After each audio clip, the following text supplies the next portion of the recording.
Hey there, welcome to day 2 of the Get Stuff Done Challenge.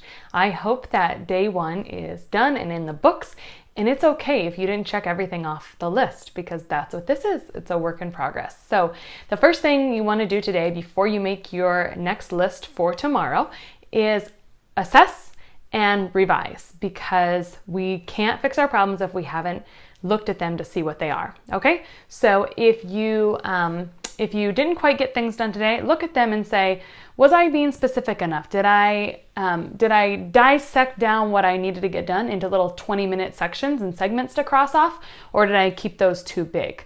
Also, how did I do with my priority areas? Yesterday I mentioned we want to star your 2 to 3 biggest priority areas, which is huge, huge, huge. As any successful person, prioritizing is big. It moves you from just getting the things you want done to getting things done that you need to get done, and really helping you kind of organize your day. So priorities and length of items and how you did with those. Look at that before you make tomorrow's list, okay? A couple new things I want to add for today is priority areas with the week. So yesterday I said that the weekly list was optional. Today it is mandatory. So I want you to go ahead and look at your notebook and create kind of like a weekly or a few days out type list. And if you think about it like this, make it just like a top 10 or a top 5. That way you only have 1 to 2 things to do a day. And then when you go ahead and make that weekly to-do list, put a due date on certain items so you know where you want to put those, and that helps you kind of structure the week, okay? So go ahead and weekly to-do list, top 10 or top 5, that means you only have 1 or 2 things to do a day, and assign a due date. Seems like easy stuff, but when we don't assign a due date, we're just much less likely to get things done. So this is all about getting stuff done. Put a due date on it. Even if you don't meet it, you're much more likely to meet it. Other thing I want to look at is priority areas or growth areas. I think I'm going to speak a little bit more about growth areas at the end of the week, so I'll keep it more simple today.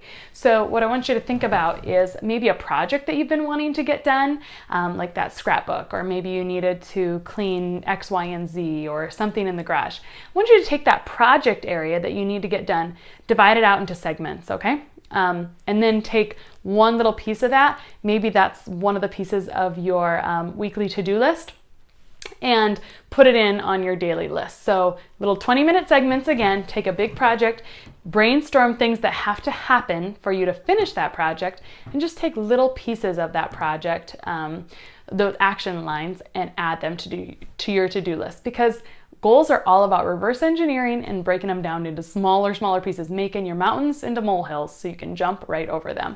So that is how I want you to think about priority or growth areas.